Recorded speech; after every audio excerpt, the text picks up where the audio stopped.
यहाँ से स्टार्ट करेंगे। नेक्स्ट है इसका यहाँ पर टेस्ट नंबर तीसरा चल रहा था फुल लेंथ यहाँ पर, ठीक है। फुल लेंथ यहाँ पर टेस्ट नंबर 3 चला, तो उसका हम लोग पार्ट 1 देख चुके हैं। पार्ट 1 में आपको यहाँ से 50 क्वेश्चन कवर हो गए। हम लोग यहाँ से स्टार्ट करेंगे आज 51 नंबर क्वेश्चन से स्टार्ट करेंगे और 100 क्वेश्चन तक इसको कवर करेंगे पूरा टेस्ट को, ठीक है। फिर उसके बाद स्टार्ट करेंगे टेस्ट नंबर 4 और उसके बाद यहाँ पर उसी दिन स्टार्ट करेंगे हम लोग यहाँ पर फुल लेंथ यहाँ पर जो टेस्ट नंबर करीब चौथा कराना है, जो फॉरम है इसका उसका भी है ना। तो दो पेपर को साथ लेके चलेंगे यूपीएससी के हम लोग यहाँ से, और इनको सबको पूरे पेपर को फुल लेंथ के हिसाब से कवर करेंगे। एक बात और देखो, जो भी इसमें टॉपिक आता है, जैसे कि हम लोग स्टार्ट करते हैं 51 से, उसको देखते हैं, पहले बताते हैं आपको। यहाँ जैसे 51 क्वेश्चन है, ठीक है। जैसे कि यहाँ पर मान लो टॉपिक आपका आया इसमें कि कौन कौन सा इसमें संज्ञेय समनी अपराध हैं, कौन कौन से अपराध हो सकते हैं। जैसे यहाँ पर विंचिगम निजिजम पोतातन पतन था, क्या होता है ये, ठीक है। और उसके बाद जैसे कि आपका आगे आ गया भारतीय संविधान के संसद को राज्य विधानसभा को विशेष अधिकार, क्या इसके विशेष अधिकार होते हैं। तो जितने टॉपिक आ रहे हैं हमारा, देखो फुल लेंथ टेस्ट लगाने का मतलब क्या होता है, जितने भी टॉपिक आ रहे हैं ना उन सब टॉपिकों को कवर करो आप, ठीक है। क्योंकि लास्ट टाइम पे क्या होता है कि जरूरी नहीं कि क्वेश्चन अगर विशेष अधिकार से पूछा तो सेम टॉपिक पे तो नहीं पूछेगा। देखो 99% तो नहीं पूछेगा, 1% हो सकता है पूछे, है ना। तो 1% पे आप तैयारी मत करो, 99% की तैयारी करो, ठीक है। तो हो सकता है क्वेश्चन पूछ ले इसी सेम टॉपिक से वो 1% में, लेकिन 99% पे क्वेश्चन घुमा देगा, बोलेगा कि संसद के जो विशेष अधिकार है इसमें कौन कौन से यहाँ पर इसमें शामिल नहीं है। तब क्या करोगे, तुमने तो सिर्फ सही वाले पढ़े थे, है ना। तो और भी चीज़ें जो नहीं छोड़ दी हो, तो क्वेश्चन पे डिपेंड मत रहो। लास्ट टाइम पे आपको यहाँ से टॉपिक भी कवर करते जाने, है ना। एमसीक्यूज जो कर रहे हो मैराथन और ये सब जितने 6 घंटे 7 घंटे 5 घंटे की यूपीएससी क्लियर कर लो लास्ट 12 दिन में, लास्ट 10 दिन में, वो सब छोड़ दो। अगर पास होना चाहते हो आपको रियल एग्जाम में, तो ठीक है रियलिटी को देखो, अंधेरे मत जियो, ठीक है। तो अब ये क्या है, मैराथन करने कुछ टाइम बाद भाग जाएंगे, आपको नहीं दिखेंगे कहाँ पर क्या चले गए, बोलेंगे यहाँ से इतना क्वेश्चन आ गया, मेरे यहाँ से इतना आ गया, क्वेश्चन कुछ नहीं मिलेगा किसी का, ठीक है। क्योंकि यूपीएससी अपने अलग टाइप से फ्रेम करता है, वो ठीक है लगे कि टॉपिक जैसे मैच कर दें, बात अलग है ना। इस वजह से मैं टॉपिक बोलता हूँ कि टॉपिक चीज़ों को कवर करो। फुल लेंथ टेस्ट लगाने का मतलब ये होता है हमारा कि जितने भी यहाँ पर सब्जेक्ट आ रहे हैं, इसमें करीब 7 से 8 सब्जेक्ट हमारे होते हैं फुल लेंथ में, है ना। हिस्ट्री, ज्योग्राफी, पॉलिटी, इकोनॉमिक, ये सब। तो उनके हिसाब से आप यहाँ पर कितने वीक हो रहे हो, मतलब उतने हिसाब से अपने जैसे 100 क्वेश्चन किए तो कितने टॉपिक आपको नहीं आ रहे भी टिक करते जाओ, कितने आपके गलत होने भी टिक करते जाओ, और कौन कौन से टॉपिक आ रहे हैं वो भी टिक करते जाओ। तो लास्ट टाइम पे आप अच्छा सा प्रिपरेशन हो सकता है टॉपिकों की तैयारी करने से। और जो मैंने 30 दिन का प्लान दे रखा था उसके हिसाब से आपको करना ही करना है, जो टॉपिक आप कहेंगे, ठीक है। आते हैं 51 बोला है कि निम्नलिखित में से कौन कौन से यहाँ पर संज्ञेय जो अपराध हैं समनी अपराध के संदर्भ में सही बताते हैं। पहली बात है, पहले यहाँ से इसमें बोला है कि संज्ञेय अपराध वह है जिसमें पुलिस को न्यायालय मजिस्ट्रेट की अनुमति या वारंट के बिना अभियुक्त को गिरफ्तार करने का अधिकार होता है। पहली बात यहाँ से एकदम करेक्ट है, सही बोल रहे हैं। सेकेंड है, समनी अपराध वह होता है जिसमें पीड़ित स्वेच्छा से यहाँ पर समझौता करके यहाँ पर जो प्रकरण है उसमें वापस लेने हेतु सहमति दे सकता है और जिससे आरोप वापस हो सकते हैं। सेकेंड भी बात करेक्ट हो जाएगी। तीसरा है, सभी संज्ञेय अपराध समनी नहीं होते हैं। यहाँ पे क्या लिखा, समनी होते हैं, तो गलत हो जाएगा क्योंकि यहाँ पर सभी संज्ञेय अपराध समनी नहीं होते हैं। जैसे हत्या, ठीक है, बलात्कार, और यहाँ पर जो आतंकवादी है ना, अवकृत होता है, जैसे कुछ गंभीर अपराध हैं वो समझौता समन नहीं किया सकते, याद रखने बात। तीसरी गलत हो जाएगी, 1 2 करेक्ट है, सही पूछा है तो सी। 52 नंबर क्वेश्चन है, इसमें बोला भारत के संविधान के संबंध में संसद और राज्य विधानसभाओं के संबंध जो सदस्य विशेष अधिकार हैं उसके बारे में विचार करना है, कौन सा सही होगा। विधानमंडल में कहीं गई यहाँ पर जो किसी बात की संबंध में किसी भी न्यायालय में किसी कार्रवाई के लिए उत्तरदायी नहीं होती है। पहले क्या होगी, पहली बात यहाँ से करेक्ट है। आर्टिकल 105 105 है जो वो कहता है कि संसद का कोई भी सदस्य या संसद जो किसी समिति के उसके द्वारा की गई जो किसी बात है उसके लिए किसी भी वोट बैंक के संबंध में किसी भी न्यायालय के लिए कार्रवाई के लिए उत्तरदायी नहीं होगा। पहली बात करेक्ट है। सेकेंड बात है, सदन के जो सत्र होते हैं उसके दौरान उन्हें आपराधिक मामलों में गिरफ्तार नहीं किया जा सकता है। ये बात गलत है क्योंकि सांसदों ने अपने कर्तव्य का निर्वाह करने के लिए कुछ यहाँ पर विशेष अधिकार को प्राप्त होते थे।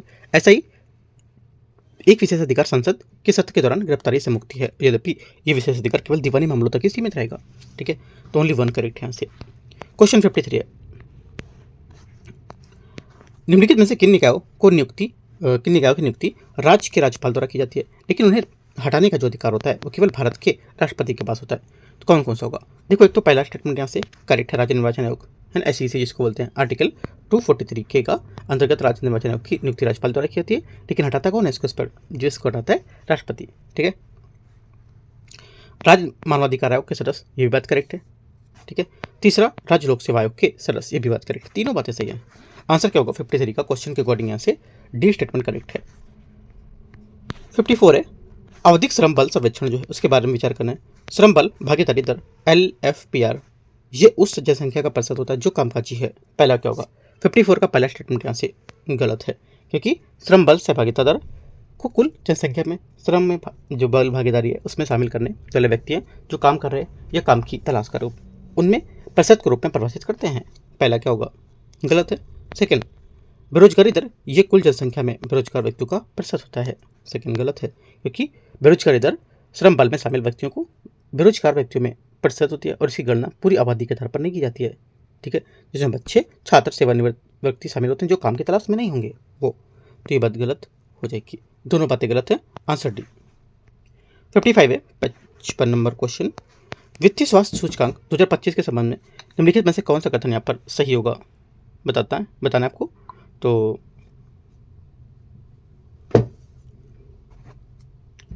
पहला बोला है ये राज्यों के वित्तीय स्वास्थ्य को समझने के लिए केंद्रित वित्त मंत्रालय की एक पहल होगी। पहला क्या होगा?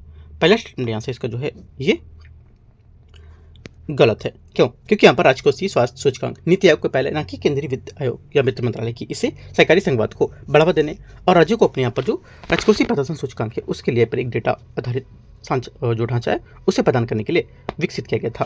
पहला गलत है। सेकेंड बोला है कि गुजरात में इस सूचकांक में शीर्ष स्थान प्राप्त किया है। सेकेंड बात गलत है, क्योंकि उड़ीसा ने राजकोषीय स्वास्थ्य सूचकांक 2025 में 67.8% अंकों के साथ यहाँ पर जो शीर्ष स्थान प्राप्त किया है। इसके बाद छत्तीसगढ़, गोवा और झारखंड का स्थान आता है। गुजरात इस सूचकांक में 5वें स्थान पर है। ठीक है, तो ये बात गलत है। दोनों गलत है। आंसर 55 का क्या होगा? कोई सही नहीं है। डी। क्वेश्चन नंबर 56 है भारत में यूरिया के संबंध में विचार करना है। ठीक है, भारत में यूरिया का शुद्ध आयातक होगा। पहली बात यहाँ से 56 का करेक्ट है, क्योंकि भारत जो है वर्तमान में यूरिया का शुद्ध आयातक है।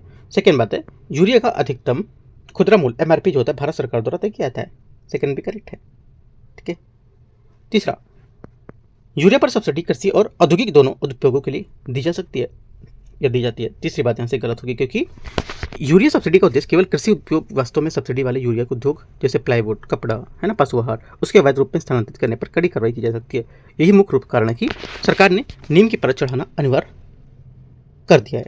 ठीक है, तीसरा गलत। चौथा, भारत सरकार ने सभी घरेलू उत्पादित और आयातित यूरिया को नीम कोटेड करने का आदेश दिया है। चौथी बात एकदम करेक्ट है, 2015 में यहाँ पर बताए गए थे। ठीक है, तो आंसर क्या होगा? 1, 2 और 4 से ये सी। 3 बात है। क्वेश्चन 57 है राष्ट्रीय शहरी जो यहाँ पर सहकारी वित्त निगम है उसके विकास निगम, उसके बारे में विचार करना है। इसे सहकारिता मंत्रालय के अधीन एक वैधानिक निकाय के रूप में स्थापित किया गया है। 57 का पहला स्टेटमेंट यहाँ से गलत है, क्योंकि सहकारिता मंत्रालय देश में सहकारी आंदोलन को मजबूत करने के उद्देश्य से यहाँ पर विभिन्न पहलों को सक्रिय करने के रूप में शामिल किया था और इन पहलों का उद्देश्य सहकारी जो क्षेत्र है उसके सामने आने वाली चुनौतियों को समाधान करना। पहला गलत है। सेकेंड, ये पहल भारत के शहरी सहकारी बैंक जो होते हैं उसके लिए राष्ट्रीय स्तर पर छात्र संगठन के रूप में काम करेगा। सेकेंड बात करेक्ट है।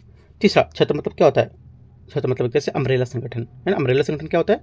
जैसे कि यहाँ पर कुछ जैसे प्रोग्राम चलाते हैं ना, कहीं एक जगह से एक प्रोग्राम चलाना, तो अम्ब्रेला प्रोग्राम बोलते हैं। कहीं एक जगह पर स्टार्ट करते हैं उसके बाद पूरे भारत में लागू करेंगे ना, तो अम्ब्रेला प्रोग्राम एक तरह से। तो छात्र इसी को बोलते हैं, ध्यान रखना है। अम्ब्रेला आपको याद रहेगा। अम्ब्रेला इंग्लिश वर्ड है, छत्र हिंदी वर्ड है आपका। ठीक है, तो इंग्लिश वर्ड भी थोड़े थोड़े पढ़ो तो आपको समझ आएंगी चीज़ें, कि जैसे पेपर में हिंदी दे दिया, इंग्लिश दे दिया तो आपको समझ आए। राइट, पहला गलत है, दूसरा सही है। तीसरा, नाबार्ड के साथ अधिकार जो क्षेत्र है उसमें टकराव से बचने के लिए ये यूसीबी को निधि आधारित सहायता प्रदान करने में कोई भूमिका नहीं निभाएगा।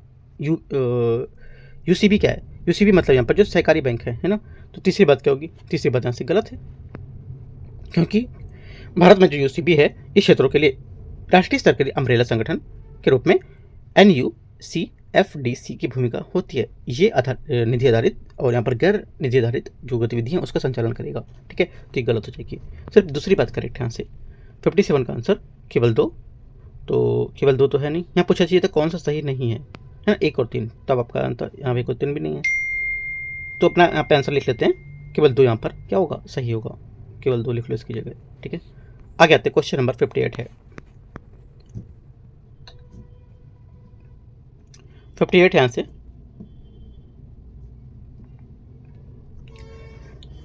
भारत में ऋण से जीडीपी अनुपात के संबंध में विचार करना है।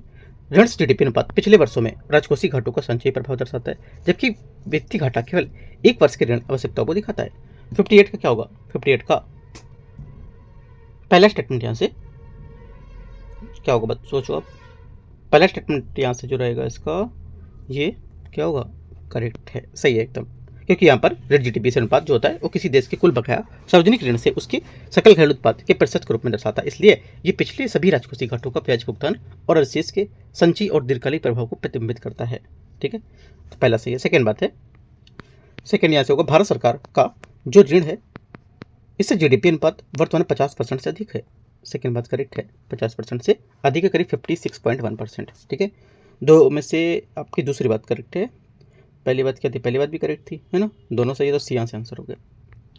59 नंबर 59 नंबर क्वेश्चन, निम्नलिखित में से आर्थिक चरों का कौन सा यहाँ पर युग्म क्रमशः स्टॉक चर और प्रवाह चर का प्रतिनिधित्व करता है? ठीक है, देखते हैं इसको।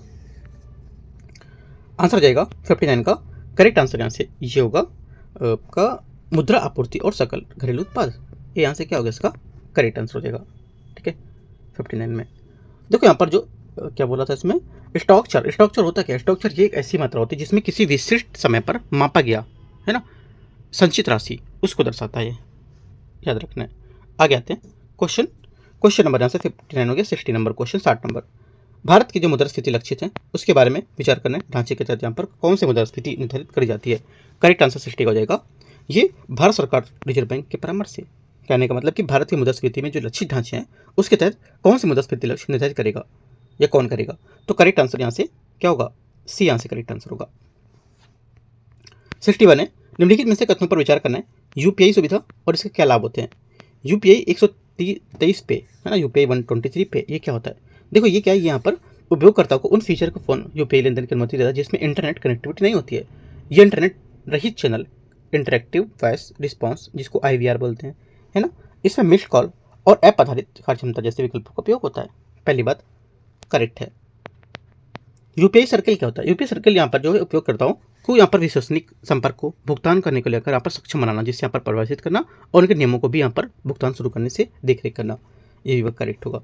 तीसरा, यूपीआई लाइट क्या है? यूपीआई लाइट, इसको तेज और कम मूल्य वाले लेन देन के लिए डिजाइन किया गया। ये एक उपयोगकर्ताओं को प्रत्येक लेन देन के लिए अपना यूपीआई दर्ज करने की आवश्यकता के बिना यहाँ पर निश्चित सीमा तक भेज सकता है, जैसे 500, 4000, है ना, 3, जो पूरी दिन की सीमा होती है वो 4000 तक भेज सकते हो आप। ठीक है, तो क्या होगा? लाइट में आप इतना, जैसे कि ऑप्शन बन के आता है 500, 1000 ऐसे करके, तो आपको जो भेजना है भेज सकते हो। आपको ऐड नहीं करने पड़ते हैं कि 500 लिखो, 700 लिखो, ऐसा नहीं। ठीक है, तो याद रखना है, तीनों बातें करेक्ट है। 61 का आंसर क्या होगा? सी। 62 नंबर क्वेश्चन है, 62 नंबर क्वेश्चन, इसमें बोले निम्नलिखित पर जो उपकरण है, रक्षा उपकरण, उसके बारे में विचार करना है। इसमें बराक 8, MiG-21, टॉम हॉक, ये तो इनमें से बोले कौन से यहाँ पर कितने पंक्ति सम्मिलित यहाँ पर सही कर रहे हैं? देखो, एक तो यहाँ पर पहला बोला है बराक 8 एक वायुरक्षा प्रणाली है। ठीक है, इसे इजराइल एरोस्पेस जो इंडस्ट्री है उसके द्वारा पर, और यूएसए के जो DRDO है उसके द्वारा पर विकसित किया गया था। मतलब जो इस DRDO द्वारा और संयुक्त रूप से जो इजराइल है उसके द्वारा, ना कि यूएसए, ये गलत होगा। MiG-21 लड़ाकू विमान ये हो जाएगा फ्रांस। सेकेंड बात ये गलत है क्योंकि MiG-21 लड़ाकू विमान ये सोवियत संघ का है। ठीक है, तो ये बात गलत हो जाएगा। वायुरक्षा प्रणाली इजराइल, जो टॉम हॉक है ये सटीक निर्देशित क्रूज मिसाइल है, इसका निर्माण संयुक्त राज्य अमेरिका, ना कि इजराइल। तीनों गलत है, आंसर क्या होगा? डी, कोई यहाँ पर सही नहीं है। क्वेश्चन नंबर 63 है, ईंधन सेल जो होता है उसमें और बैटरियों के संबंध में विचार करना है। ईंधन सेल और बैटरियां दोनों रासायनिक ऊर्जा को विद्युत ऊर्जा में परिवर्तित करती हैं। 63 का पहला करेक्ट है। बैटरियों के विपरीत ईंधन जो है ये कोशिकाओं को निरंतर ऊर्जा उत्पन्न करने के लिए ईंधन और ऑक्सीकारक की लगातार आपूर्ति की आवश्यकता होती है। सेकेंड बात भी करेक्ट है, दोनों बातें सही है। 63 का आंसर सी। 64 है, पेटेंट अधिनियम 1970 के प्रावधानों के तहत विचार करना है। किसे आविष्कार नहीं माना जाता है और किसे और पेटेंट संरक्षण से बाहर रखा गया है? आंसर हो जाएगा 64 का करेक्ट आंसर। एक तो कोई गणितीय पद्धति है, कंप्यूटर प्रोग्राम, ठीक है, सही है। दूसरा, परमाणु ऊर्जा से यहाँ पर संबंधित जो आविष्कार होंगे ये भी क्या है, यहाँ पर इसके तहत आविष्कार नहीं माने जाएंगे, राइट, बाहर रखे जाएंगे इसको। एकीकृत परिपथों को रिश्ला करती और कृषि बागवानी की कोई विधि, चारों बातें यहाँ से क्या, ये इसके तहत इसे पेटेंट से रक्षण से बाहर रखें या बाहर माने जाएंगे। चारों बातें करेक्ट है, डी। 65 है, ई सिम तकनीकी के बारे में विचार करना है। ई सिम अभी हाल में जैसे कि आप अभी कई यहाँ पर जो एंड्रॉइड फ़ोन है ना उसमें भी आने लगा है ना। मतलब बहुत रेयर है जो एंड्रॉइड फ़ोन में आ रहा है। कुछ कुछ फ़ोनों में ऐसा है जो काफ़ी महंगे हैं, है ना, जो 50,000 60,000 से ऊपर है वो। अभी क्या है, जैसे ई सिम है वो आपके आईफोन में तो काफ़ी पहले से चल रहा है ना। आईफोन 12, 13, 14, है ना। 13, 14 में तो देखा है भाई, 12 में तो नहीं पता है, 13, 14, 15 में तो है ना। तो उसके बारे में आपको विचार करना है, ये क्या है। तो देखो, अगर आपसे क्वेश्चन पूछता है ई सिम के बारे में, मान लो पूछ लिया सिम अभी एंड्रॉइड फ़ोन में ज़्यादातर चालू किया जा चुका है, तो क्या होगा, आपने पढ़ा होगा तो कर पाओगे, वरना इसी क्वेश्चन पर ही डिपेंड रह जाओगे। इसलिए कहता हूँ टॉपिक को अच्छे से पढ़ते रहो, ठीक है। ई सिम तकनीकी का संबंध निम्नलिखित में से किसमें, देखो ई सिम उपकरण में अंतर्निहित होती है। इसमें क्या होता है, जिसमें भौतिक सिम ट्रे की आवश्यकता समाप्त हो जाती है। पहला क्या होगा, 65 का पहला स्टेटमेंट यहाँ से एकदम करेक्ट है। ई सिम में आपको यहाँ पर ट्रे या फिर कुछ लगाने की जरूरत नहीं पड़ती है, ठीक है। तो क्योंकि यहाँ पर एक छोटी सी चिप होती है जिसमें निर्माण प्रक्रिया के दौरान सीधे डिवाइस मदरबोर्ड में स्थापित किया था। चूंकि ये चिप स्थायी रूप से लगी होती है, आप इसको हटा निकाल नहीं सकते हो, इसलिए इसको हटाई जाने वाली प्लास्टिक को सिम कार्ड की जगह उससे पर जो संबंधित भौतिक सिम ट्रे की आवश्यकता समाप्त हो गई, ठीक है। और इससे डिवाइस के भीतर अन्य घटकों जैसे घड़ी, बैटरी इसके लिए पर उपलब्ध होता है। सेकेंड बात, ये पुनः प्रोग्राम करने योग्य होती है, जिससे यहाँ पर क्या होता है, उपयोगकर्ता सिम कार्ड को बदले बिना नेटवर्क ऑपरेटर बदल सकता है। तीसरा क्या होगा, दूसरा स्टेटमेंट क्या होगा, दूसरा स्टेटमेंट यहाँ से इसका करेक्ट है, ठीक है। क्योंकि पारंपरिक सिम कार्ड के विपरीत जो किसी नेटवर्क ऑपरेटर के लिए स्थायी प्रोग्राम के लिए जाते हैं, इस सिम को पुनः प्रयोग करने वाले जो व्यक्ति होते हैं वो क्या होते हैं, ये रिमोट सिम प्रोविजन का समर्थन करते हैं, जिसके माध्यम से अपना नया नेटवर्क वो चुन सकते हैं, ठीक है। ये भी क्वेश्चन पूछ सकता है, रिमोट सिम प्रोविजन क्या है, RIM क्या है, ठीक है। तो याद रखना है SIM क्या है। ये दोनों बातें करेक्ट है, आंसर यहाँ से सी करेक्ट होगा। इंपॉर्टेंट क्वेश्चन है, क्वेश्चन बन सकता है ई सिम के बारे में। आप जाओ अभी यहाँ पर वीडियो को पॉज करो और यहाँ पर ई सिम के बारे में पूरा गूगल करो, चीज़ों को पढ़ के देखो क्या है, आपको चीज़ ज़्यादा समझ आ जाएगी फिर। क्योंकि देखो साइंस टेक्नोलॉजी में क्वेश्चन इस पर डिपेंड नहीं रहना, साइंस टेक्नोलॉजी में क्वेश्चन हमेशा बाहर पूछेगा, क्योंकि साइंस टेक्नोलॉजी में इतनी तकनीकी बन जाती है कि क्वेश्चन कोचिंग वाले एक टॉपिक पे कितना क्वेश्चन बनाएंगे, बहुत ज़्यादा 4-5 कम से कम 8 से 9 क्वेश्चन बनते हैं एक टॉपिक से, ठीक है। तो वो चीज़ आप यहाँ पर टॉपिक कवर करोगे तो ऑटोमेटिक कवर हो जाएगी। 66 है, गुरुत्वीय ऊर्जा भंडारण के संबंध में विचार करना है। यह नवीकरणीय ऊर्जा स्रोत से जुड़ी अनियमित आपूर्ति की चुनौती को हल करने में मदद कर सकता है। पहला आंसर करेक्ट है, ठीक है। सेकेंड है, इसमें अतिरिक्त ऊर्जा उत्पादन और यहाँ पर उसके दौरान भारी वस्तुओं को उठाना और उच्च मांग के दौरान बिजली उत्पन्न करने के लिए उन्हें छोड़ना शामिल होता है। सेकेंड बात क्या होगी, सेकेंड बात भी यहाँ से आपकी करेक्ट है, दोनों बातें करेक्ट है। ये गुरुत्वाकर्षण भंडारण और मूल सिद्धांत का वर्णन करता है, ठीक है, और इसका वर्णन करता है। और यहाँ पर जो अतिरिक्त ऊर्जा होती है उसको उपयोग करने को लेकर गुरुत्वाकर्षण के विरुद्ध भारी वस्तुओं को उठाने के लिए उपयोग करता है, जिससे यहाँ पर स्थितिज ऊर्जा में संग्रहित होती है ये। और जब विद्युत की आवश्यकता होती है तो इन वस्तुओं को नीचे उतारा जाता है और जो स्थितिज ऊर्जा होती है उसको वापस विद्युत में परिवर्तन कर दिया जाता है। तो ये सब पॉइंट आपको याद रखना है, ठीक है। कुछ यहाँ पर पॉइंट भी, जैसे कि यहाँ पर जो ऊर्जा भंडारण की जो प्रौद्योगिकी होती है ना, ये इसमें मुख्य रूप से यांत्रिक, उसमें और विद्युत और रासायनिक भंडारण जो होती हैं वो प्रणाली शामिल होती हैं। आपसे क्वेश्चन पूछ सकता है यूपीएससी की, ऊर्जा भंडारण जो प्रौद्योगिकियाँ होती हैं उसके बारे में निम्नलिखित कथन पर विचार करो। बोलेगा इसमें मुख्य रूप से यांत्रिक ऊर्जा शामिल होता है, ठीक है, उसमें और विद्युत जो रासायनिक ऊर्जा होती है ये भी शामिल होती है, जबकि यहाँ पर रासायनिक भंडारण की प्रक्रिया इसमें शामिल नहीं होती है, या रासायनिक भंडारण की प्रक्रिया इससे अधिक जो प्रौद्योगिकियाँ होंगी उसमें शामिल होंगी, ऐसा करके बोलेगा, बल्कि ऐसा कुछ नहीं है। तो ये सभी बातें जो मैंने बताई उससे करेक्ट है, तो आप नोट कर सकते हो पॉइंट को। आगे आंसर देखते हैं क्या होगा। आंसर हो जाएगा आपका पहला सही है, दूसरा भी सही होगा, दोनों बातें करेक्ट हैं, सी। क्वेश्चन 67 है, ट्रांसफैट्स के संबंध में विचार करना है। ट्रांसफैट जो होता है असंतृप्त वसा है जो या तो औद्योगिक प्रकृति स्रोत से उत्पन्न हो सकता है। पहला 67 का पहला स्टेटमेंट यहाँ से करेक्ट है। सेकंड, कृत्रिम ट्रांसफैट आमतौर पर वनस्पति तेलों के आंशिक हाइड्रोजनेशन जो होता है उसके माध्यम से उत्पन्न किए जाते हैं। सेकंड बात भी क्या होगी, करेक्ट होगी। तीसरा, भारतीय खाद्य सुरक्षा और मानक प्राधिकरण ने खाद्य जो उत्पादन उसके ट्रांसफैट्स के उपयोग पर प्रतिबंध लगा दिया है। तीसरी बात यहाँ से गलत है, ऐसा कुछ यहाँ पर नहीं है, क्योंकि FSSAI जो है उसने ट्रांसफर पर पूरी तरह से प्रतिबंध नहीं लगाया है। कुछ यहाँ पर जैसे कि बल्कि इसके जो नियम है और सीमा है उसकी सख्ती से पालन करने को कहा है। 1 2 सिर्फ करेक्ट होगा। क्वेश्चन नंबर 68 है, यहाँ से 68 है, क्वांटम डॉट्स के संबंध में विचार करना है। Quantum dots nano scale semiconductor का एक कण होता है, सेमीकंडक्टर कण है। पहली बात क्या होगी, 68 का पहला करेक्ट हो जाएगा आंसर इसका, ठीक है।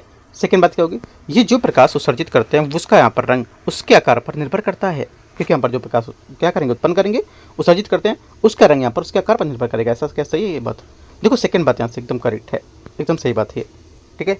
तीसरी बात यहाँ से क्वांटम डॉट्स केवल यहाँ पर अत्यंत कम तापमान पर ही काम करेंगे। तीसरी बात गलत है, ऐसा कुछ यहाँ पर नहीं, क्योंकि यहाँ पर कम तापमान पर ही काम करेंगे, ठीक है। बल्कि यहाँ पर क्वांटम डॉट्स को कार्य करने के लिए काफ़ी ज़्यादा तापमान, अत्यधिक कम तापमान की आवश्यकता नहीं होती है, और वे कमरे के तापमान पर भी अत्यधिक और कुशल काम कर पाएंगे। दोनों बातें सही है। आंसर क्या होगा? ये तीसरा गलत है। 69 गुप्त काल के प्रशासन काल में विचार करना है। प्रशासन के समय में जो यहाँ पर प्रशासनिक इकाइयाँ थी और इसके अध्यक्ष थे कौन कौन?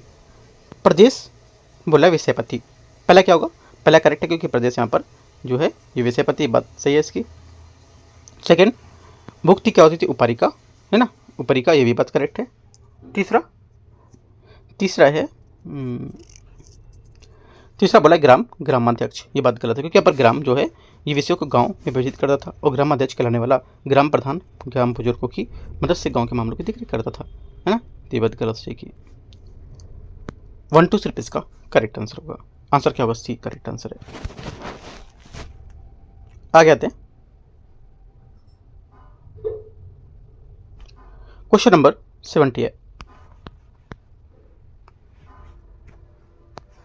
भारत के लिए मनाए जाने वाले पारंपरिक नववर्ष त्यौहार के संबंध में विचार करना है।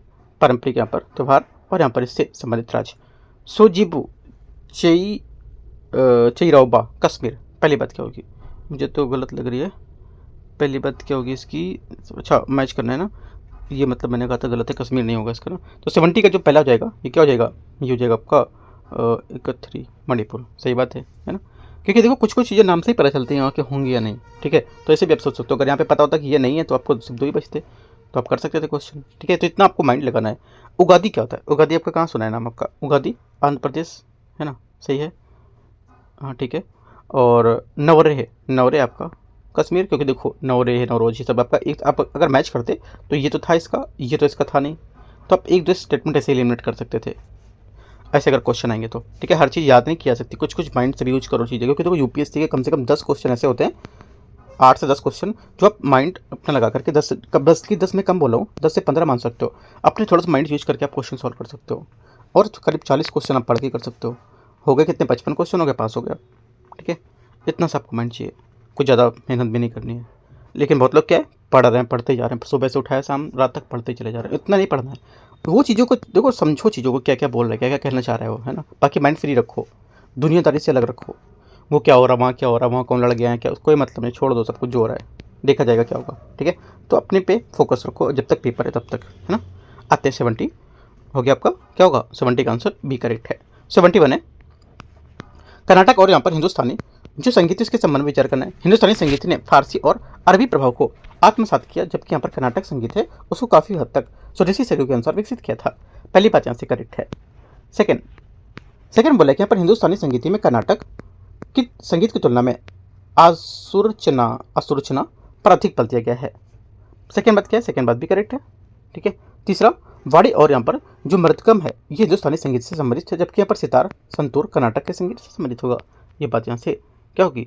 गलत है, क्योंकि कर्नाटक संगीत का वाद्य यंत्र वीणा, मृदकम और वायलिन और बांसुरी होता है, जबकि हिंदुस्तानी वाद्य यंत्र है सितार, संतूर, ये सब होता है, तो इस वजह से गलत हो जाएगी। 1 2 करेक्ट है, आंसर है। 72 नंबर क्वेश्चन है 72। औपनिवेशिक भारत में पुलिस सुधारों के संबंध में विचार करना है। लॉर्ड कॉर्नवालिस जो होता है लॉर्ड कॉर्नवालिस ने जिला स्तरीय पुलिस प्रशासन सिद्धांतों की शुरुआत की थी। पहला 72 का पहला स्टेटमेंट यहाँ से करेक्ट है। वारेन हेस्टिंग ने जमींदारों के पुलिस संबंधी कार्यों को समाप्त कर दिया था। सेकंड बात क्या है? सेकंड बात यहाँ से गलत है, क्योंकि कंपनी शासन के जो प्रारंभिक चरण उसमें वारेन हेस्टिंग ने फौजदारों के पद बना रखे थे और जमींदारों के पुलिस भूमि सुधार को उपयोग किया था, ठीक है। सेकंड बात गलत हो जाएगी यहाँ से। तीसरी बात है, बर्ड समिति ने मजिस्ट्रेटों के राजस्व संग्रह और पुलिस कार्यों को अलग करने की सिफारिश की थी। तीसरी बात करेक्ट है, आंसर 1 और 3 तो बी। 73 नंबर है, झारखंड में सम्मेद शिखर, गुजरात में शत्रुंजय पहाड़ी किस धर्म से संबंधित यहाँ पर प्रसिद्ध धार्मिक स्थल है? आंसर हो जाएगा ये है एक तरह से ये जो जैन धर्म है ना, उसके यहाँ पर पवित्र स्थल होंगे, ठीक है। शमशेर शिखर जी ये जैन धर्म का सबसे महत्वपूर्ण तीर्थ स्थलों में से एक है, ठीक है। और ये पारसनाथ पहाड़ी पर स्थित है, जो मनाता है कि यहीं पर 24वें जो जैन तीर्थंकर थे उसमें से 20 को मोक्ष प्राप्त हुआ था। अच्छी बात है, इंपॉर्टेंट है, ठीक है। सेतुरुंजय पहाड़ी इसमें गुजरात के भावनगर जिले में पालीताना में स्थित है और इसमें जैन धर्म के संस्थापक आदिनाथ ने वृक्ष के नीचे ध्यान किया था। ठीक है, तो ये सब बातें याद रखनी है। 74 नंबर क्वेश्चन यहाँ से ये बोला कि यहाँ पर निम्नलिखित जानकारी को विचार करना है। पहला बोला कि वंश और यहाँ पे इसके संबंधित शासक और संबंधित यहाँ पर इसके विद्वान कौन कौन से होंगे। पहली बात है इंडो ग्रीक मेनांडर और नागसेन संबंधित है, करेक्ट है। सेकेंड बात है शक, रुद्रदामन, अश्वघोष, ये बात क्या होगी यहाँ से गलत हो जाएगी। क्यों? क्योंकि यहाँ पर देखो शक ने उत्तर पश्चिम भारत में भारतीय यूनानियों का अनुसरण किया था और भारत में सबसे प्रसिद्ध शक शासक रुद्रदामन प्रथम थे। ठीक है, रुद्रदामन प्रथम थे और जो काठियावाड़ और यहाँ पर शुष्क क्षेत्रों में सुदर्शन झीलों के सुधार के लिए जाने जाते थे, उन्होंने काम किया था। और अश्वघोष एक प्रख्यात बौद्ध दार्शनिक थे। ठीक है, तो ये बात गलत हो जाएगी। तीसरा है कुषाण, कनिष्क, चरक। तीसरी बात क्या होगी? तीसरी बात करेक्ट है क्योंकि शकों के बाद पार्थियन थे और पार्थियन कुषाण, उसके बाद कुषाण साम्राज्य सबसे प्रसिद्ध शासक कनिष्क था। यहाँ पर ये भी करेक्ट हो जाएगा। 1 और 3 करेक्ट है। आंसर क्या होगा? बी यहाँ से सही आंसर है। 2 बातें सही होंगी। आगे आते हैं क्वेश्चन नंबर 75 है। उन्होंने किसान संगठनों और ट्रेड यूनियन में अग्रणी भूमिका निभाई थी। उन्हें 1942 में लाहौर जेल में रहते हुए बॉम्बे का मेयर चुना गया था। उन्होंने भारत छोड़ो के नारा दिया और जहाँ पर गांधी जी ने अपनी अंतिम स्वतंत्रता का आंदोलन अपनाया था। आंसर हो जाएगा 75 का करेक्ट आंसर। यूसुफ मेहर अली की यहाँ पर बात की जा रही है ये। ठीक है, आंसर क्या होगा? 75 का बी करेक्ट आंसर है। ठीक है, आगे आते हैं क्वेश्चन, क्योंकि यहाँ पर साइमन वापस जाओ। इससे पहले 1928 में साइमन कमीशन के विरोध में प्रदर्शन के दौरान साइमन वापस जाओ इसे गढ़ने का श्रेय मेहर अली को दिया जाता है। 76 नंबर क्वेश्चन है। निम्नलिखित पर विचार करना है। औपनिवेशिक काल में राजनीतिक व्यवस्था और संस्थापक इसके कौन है? पहली बात, पहला बोला 76 का कि पूना सार्वजनिक सभा MG रनाडे। पहली बात क्या है? करेक्ट है। सेकंड, मद्रास महाजन सभा G सुब्रमण्यम अय्यर। सेकंड बात भी करेक्ट है। Indian association Anand Mohan Bose. तीसरी बात यहाँ से क्या है? ये भी करेक्ट है। तीनों बातें सही हैं। आंसर सभी 3 करेक्ट हैं। केवल 3 का मतलब क्या हुआ? केवल 3 कथन की बात कर रहा है, युग्म की। ठीक है, स्टेटमेंट ध्यान से पढ़ना, केवल 3 ये नहीं बोल रहा है। 77 नंबर है। बन्नी घास के मैदान जो है उसके बारे में विचार करना है। ये भारतीय उपमहाद्वीप का सबसे बड़ा घास का मैदान है। 77 पहला करेक्ट है। इस क्षेत्र की अफ्रीकी चीतों को यहाँ बसाने के लिए एक संभावित स्थल के रूप में खोजा जा रहा है। सेकेंड बात ये भी सही है। ये मध्य प्रदेश में राज्य में अवस्थित है। तीसरी बात क्या होगी? तीसरी बात गलत है क्योंकि बन्नी घास का मैदान गुजरात के कच्छ जिले में है कि मध्य प्रदेश में। ठीक है, याद रखना है। 1 2 करेक्ट है, तो सही क्या होगा? 77 का जो आंसर हो जाएगा आपका सी करेक्ट है। केवल 2 का मतलब ध्यान रखना है। 2 स्टेटमेंट की बात की जा रही है यहाँ पर। ठीक है, युग्म पूछा है इसमें, 2 कितने युग्म? 78 है। निम्नलिखित में से कौन सा संगठन ब्लू फ्लैग प्रमाण प्रदान करता है जो समुद्र तटों को दिया जाने वाला एक वैश्विक स्तर पर मान्यता प्राप्त पर्यावरण इको लेवल होगा? आंसर हो जाएगा 78 का सही आंसर यहाँ से ये पर्यावरण शिक्षा फाउंडेशन FEE इसका करेक्ट आंसर होगा। ठीक है, 78 का सी यहाँ से करेक्ट है क्योंकि यहाँ पर ब्लू फ्लैग प्रमाणन फाउंडेशन फॉर एनवायरमेंट एजुकेशन द्वारा प्रदान किया जाता है जो डेनमार्क के कोपनहेगन में स्थित एक गैर लाभकारी और गैर सरकारी संगठन है। 79 नंबर क्वेश्चन है। भारत में ध्वनि प्रदूषण के संबंध में विचार करना है। ध्वनि को वायु प्रदूषण निवारण नियंत्रण 1981 के अंतर्गत वायु प्रदूषक के रूप में वर्गीकृत किया गया था। 79 का पहला स्टेटमेंट यहाँ से क्या होगा? करेक्ट है। सेकंड, राष्ट्रीय परिवेशी ध्वनि निगरानी नेटवर्क की स्थापना केंद्रीय प्रदूषण बोर्ड CPCB द्वारा की जाती है। सेकंड बात भी सही है। लाउड स्पीकर एवं सार्वजनिक संबोधन प्रणाली जो होती है उसके उपयोग को सक्षम प्राधिकारी के रूप में पूर्व अनुमति की आवश्यकता होती है। तीसरी बात भी करेक्ट है क्योंकि आप बिना पूर्व अनुमति से आप यहाँ पर लाउड स्पीकर या ये सब कार्यक्रम नहीं कर सकते हो। ठीक है, तो आपको यहाँ पर निकट यहाँ पर थाना होता है ना, उसके यहाँ पर जो थाना जो इंचार्ज होता है वो राइट, और वहाँ पर जो अगर और उससे ऊपर जाना होता है तो आपको यहाँ पर जो यहाँ के एरिया के जो यहाँ पे कमिश्नर होते हैं उनसे भी आप यहाँ पर साइन करा सकते हो। ठीक है, तो 1 2 3 79 का टी। क्वेश्चन 80, जैव विविधता संरक्षण के संबंध में बोमा तकनीकी का उद्देश्य क्या है? बोमा तकनीकी का उद्देश्य क्या होगा? आंसर हो जाएगा ये जंगली जानवरों को सुरक्षित रूप से पकड़ना और उनका स्थानांतरण करना होता है। डी 80 का आंसर होगा।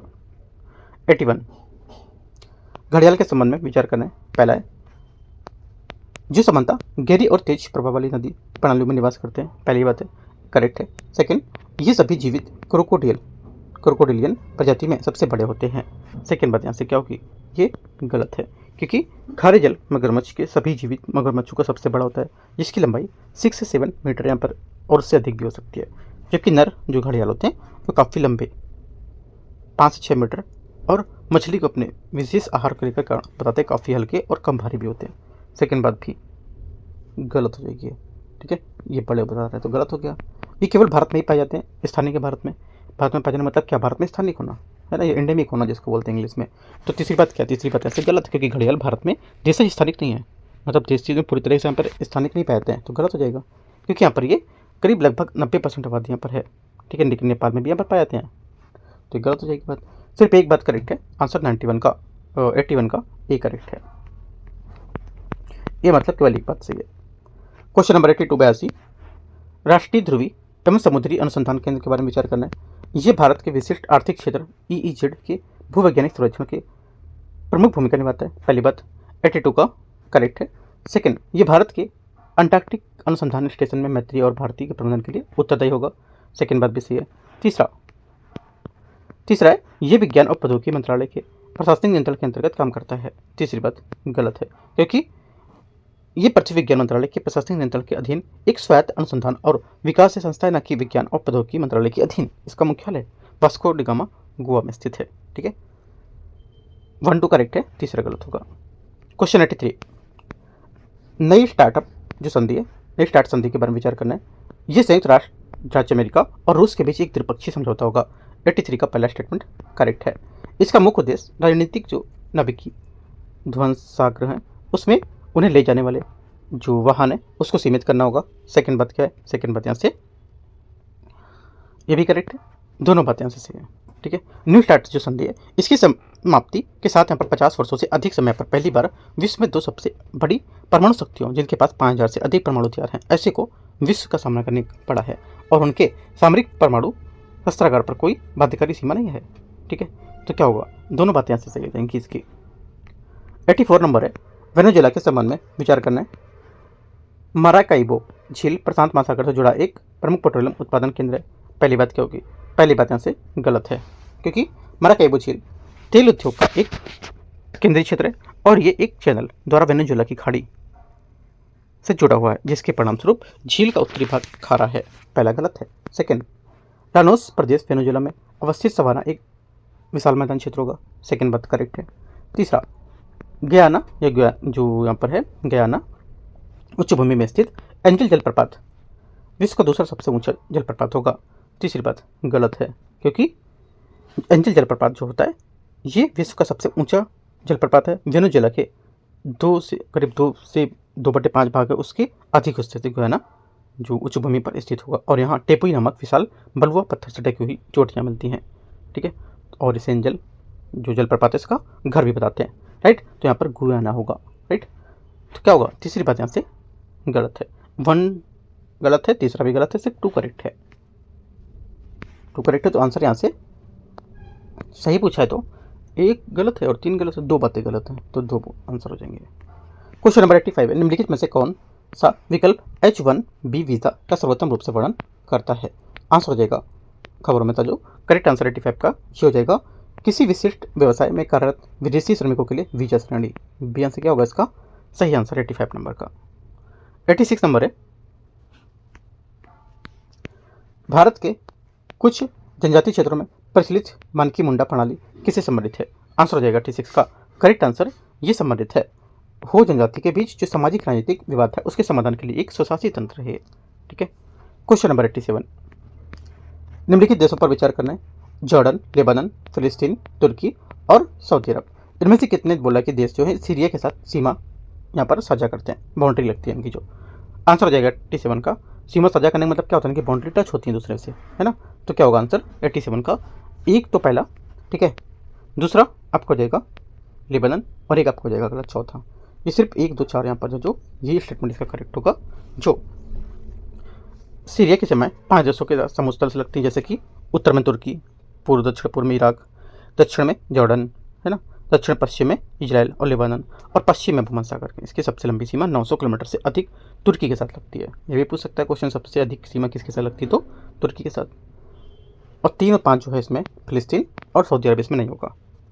सऊदी अरब और फिलिस्तीन सीरिया से साथ सीमा साझा नहीं करता है। आप मैप में देखोगे तो दूर से आपको दिख जाएगा, ठीक है।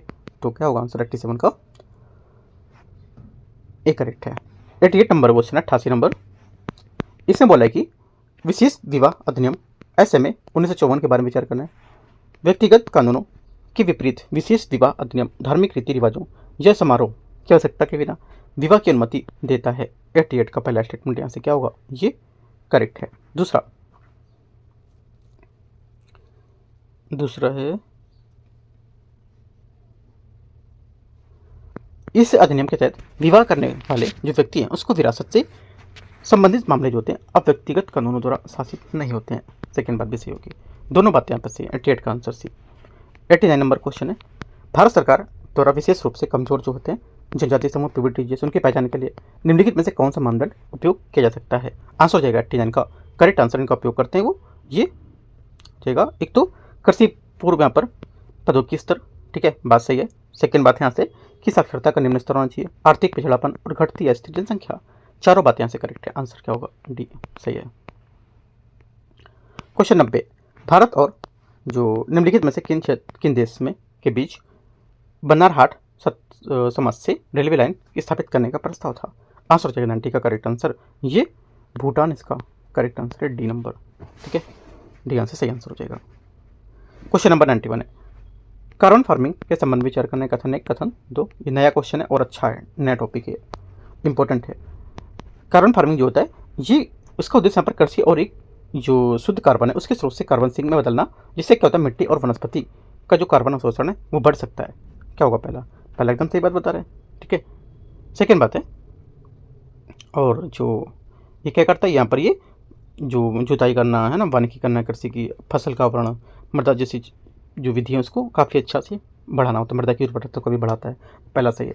सेकंड, चावल की खेती के लिए और पशुपालन जैसी जो गतिविधि उसके कारण कृषि मेथेन उत्सर्जन का एक महत्वपूर्ण स्रोत मनाता है। सेकंड बात भी करेक्ट है, दोनों बातें करेक्ट है, इसकी व्याख्या लेकिन नहीं कर रहा है। क्यों, क्योंकि यहाँ पर ही बात कर रहा था ये फार्मिंग कृषि जो शुद्ध कार्बन है उसको लेकर के बदलना, मिट्टी की जो अवशोषण उसको बता रहा था, उसकी बातें बता रहा था। लेकिन यहाँ पर खेती करने को लेकर के बात बता रहा है कि कौन सी खेती, किस यहाँ पर फसल की खेती के बारे में। तो दोनों डिफरेंस हैं, बातें लेकिन दोनों करेक्ट हैं। आंसर क्या होगा, 91 का बी करेक्ट है। 92 नंबर है, भारत में नए आपराधिक जो कानून है उसके बारे में विचार करना है। भारतीय न्याय जो संहिता है बीएनएस अपराधों की परिभाषा को उनके दंड में संबंधित प्रावधान शामिल होते हैं। पहली बात क्या है, करेक्ट है। सेकंड, भारतीय नागरिक सुरक्षा संहिता में गिरफ्तारी और अभियोजन की प्रक्रिया में संबंधित प्रावधान शामिल है। सेकंड बात भी करेक्ट होगा। तीसरा, भारतीय जो नागरिक सुरक्षा संहिता है इसने भारतीय दंड संहिता 1860 का स्थान लिया है। गलत है, क्योंकि भारतीय नागरिक संहिता जो है ये दंड प्रक्रिया संहिता CRPC 1973 का स्थान लिया है। किसका लिया, 1973 का, ना कि 1860 का। ठीक, गलत हो जाएगा। आंसर क्या होगा, आंसर हो जाएगा 1 2 3 का स्टेटमेंट करेक्ट है, ये बात सही है। क्वेश्चन नंबर 93 है, भारत के संविधान के संबंध में विचार करना है।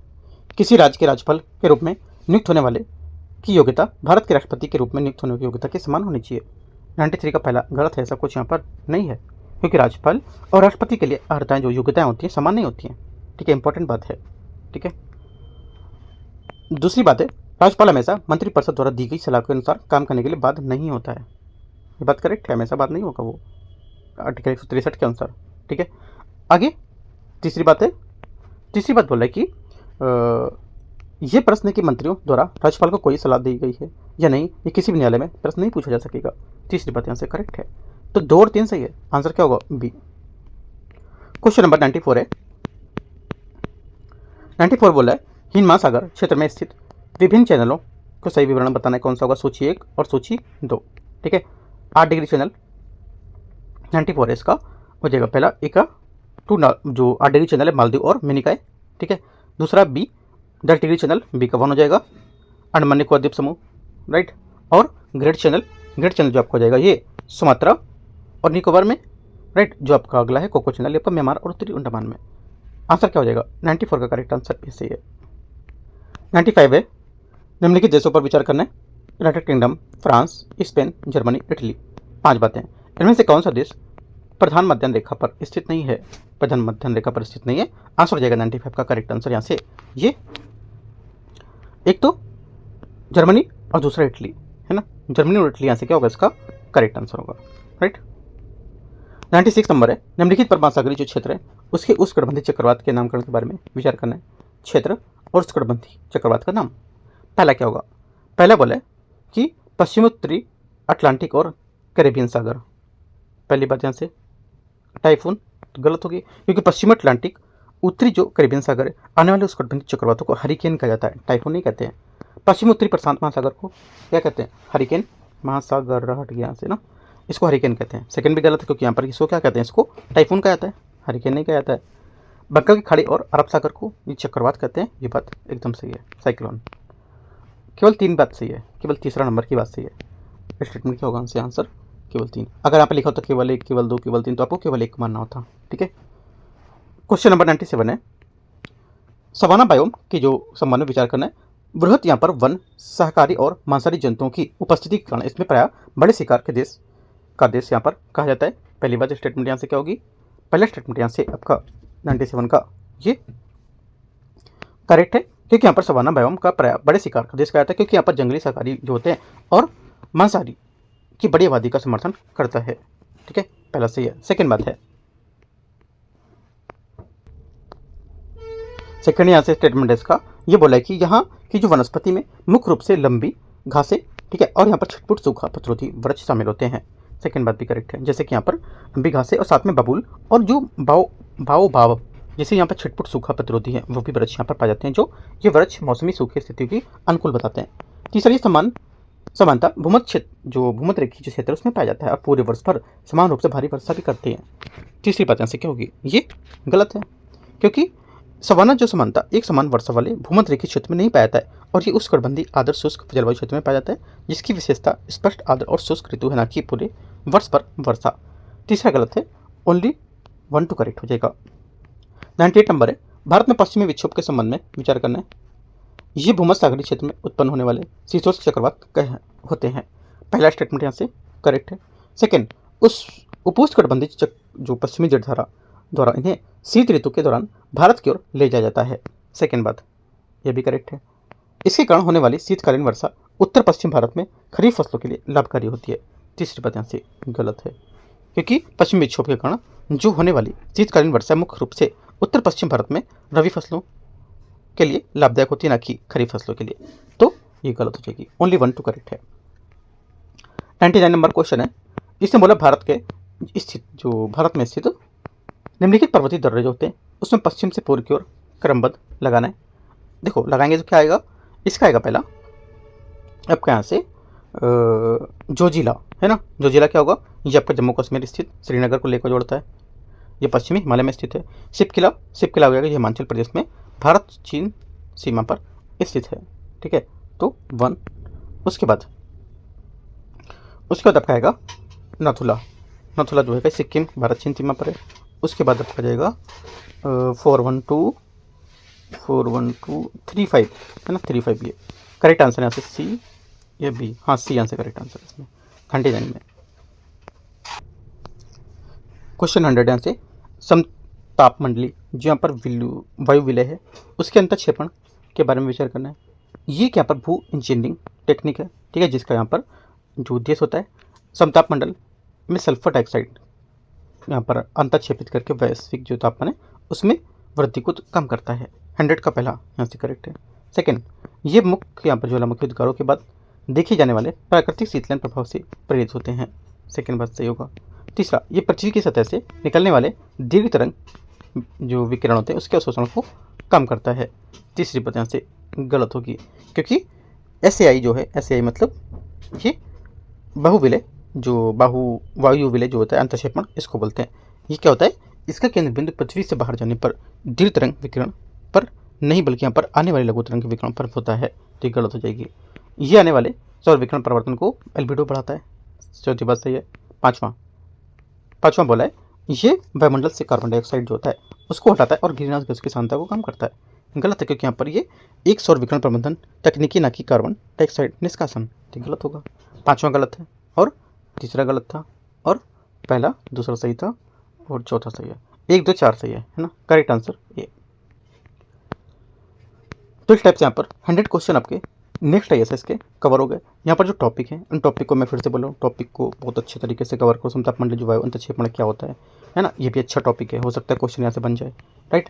और पश्चिमी विक्षोभ हमेशा क्वेश्चन UPSC कई बार पूछा है पश्चिमी विक्षोभ को लेकर। तो पश्चिमी विक्षोभ को लेकर जाकर के टॉपिक आप आपके नोट्स अगर तो पढ़ लो, या तो आप गूगल करो टॉपिक को और अच्छे से पूरे उसको पढ़ के जाओ। ये की पॉइंट उसको मिलता है, इसको नोट कर लो, है ना।